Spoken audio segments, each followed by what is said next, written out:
Hi ಎಲ್ಲರಿಗೂ ನಮಸ್ಕಾರ. Welcome back to my channel. ಇವತ್ತು ಈಸಿಯಾಗಿ ಗೊಜ್ಜು ಅವಲಕ್ಕಿ ಹೇಗೆ ಮಾಡೋದು ಅಂತ ನೋಡೋಣ. ಮೊದಲು ನಾನು ಒಂದು ಬೌಲಲ್ಲಿ ಸ್ವಲ್ಪ ಅವಲಕ್ಕಿನ ಚೆನ್ನಾಗಿ ತೊಳೆದು ನಂತರ ನೀರು ಹಾಕ್ಬಿಟ್ಟು 15 ಮಿನಿಟ್ಸ್ ಬಿಟ್ಟಿದ್ದೀನಿ.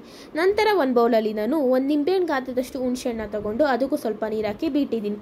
ನಂತರ ನಾನಿಲ್ಲಿ ಒಂದು ಕಡಾಯಲ್ಲಿ 4 ಸ್ಪೂನಷ್ಟು ಎಣ್ಣೆ ಸೇರಿಸ್ಕೊಂಡಿದ್ದೀನಿ. ನಂತರ ಸಾಸಿವೆ ಚಿಟಪಿಟ ಆದಮೇಲೆ ನಂತರ ಕರಿಬೇವಿನ ಸೊಪ್ಪು ಸಹ ಹಾಕ್ಕೊಂಡು ಚೆನ್ನಾಗಿ ಫ್ರೈ ಮಾಡ್ಕೊಬೇಕು. ನಂತರ ಇದಕ್ಕೆ 4 ಸ್ಪೂನಷ್ಟು ಕಡಲೆ ಬೀಜನ ಜಾಸ್ತಿ ಹಾಕ್ಕೊಳ್ಳಿ, ಯಾಕಂದರೆ ಟೇಸ್ಟ್ ತುಂಬ ಚೆನ್ನಾಗಿರುತ್ತೆ. ತಿನ್ಬೇಕಾದ್ರೆ ಸಿಗ್ತಾ ಇರುತ್ತೆ.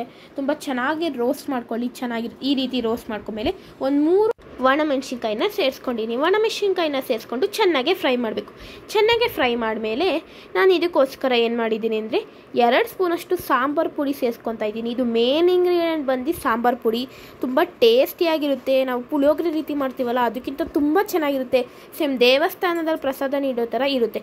ಈಗ ಹಾಕ್ಕೊಂಡು ಚೆನ್ನಾಗೆ ಫ್ರೈ ಮಾಡಬೇಕು. ಹಸಿ ವಾಸನೆ ಎಲ್ಲ ಹೋಗುತ್ತೆ. ಹಸಿ ವಾಸನೆ ಎಲ್ಲ ಹೋದ್ಮೇಲೆ ಹುಣಸೆಹಣ್ಣಿನ ರಸನ ತಕ್ಕೊಂಡು ಇದಕ್ಕೆ ಸೇರಿಸ್ಕೊಬೇಕು.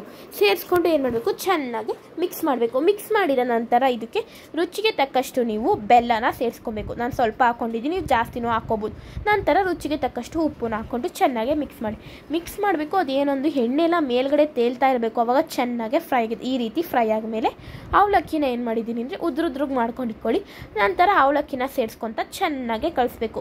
ಈ ರೀತಿ ಚೆನ್ನಾಗಿ ಕಳಿಸ್ಬೇಕು. ನಂತರ ಒಬ್ಬೊಬ್ರು ಕಾಯಿ ತುರಿನೂ ಹಾಕ್ಕೊತಾರೆ. ಕಾಯಿ ತುರಿನೂ ಹಾಕೋಬೋದು. It's completely optional. ನಿಮಗೆ ಹಾಕ್ಕೊಳ್ಳಿ, ನಾನು ಹಾಕ್ಕೊಂಡಿಲ್ಲ. ಈ ರೀತಿ ಹಾಕ್ಕೊಂಡಿದ್ದೀನಿ. ಚೆನ್ನಾಗಿ ಹಾಕ್ಕೊಂಡು ನಂತರ ಸ್ವಲ್ಪ ಕಾಯಿ ತುರಿ ಅಥವಾ ಕೊತ್ತಂಬರಿ ಸೊಪ್ಪು ಯಾವುದನ್ನು ಸಹ ಸೇರಿಸ್ಕೊಂಡು ಚೆನ್ನಾಗಿ ಫ್ರೈ ಮಾಡಿ.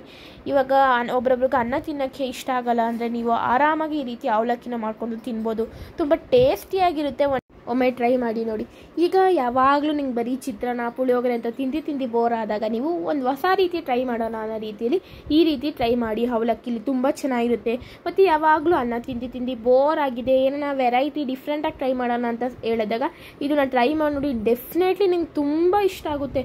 ತುಂಬ ಚೆನ್ನಾಗಿರುತ್ತೆ ಟೇಸ್ಟ್. ಮತ್ತು ಪರ್ಸ್ನಲಿ ಇದು ನನ್ನ ಫೇವ್ರೇಟ್ ಆಗಿರುತ್ತೆ. ತುಂಬ ಇಷ್ಟ ಆಗುತ್ತೆ ನನಗೆ. ಟ್ರೈ ಮಾಡಿ ನೋಡಿ. Thank you so much for watching.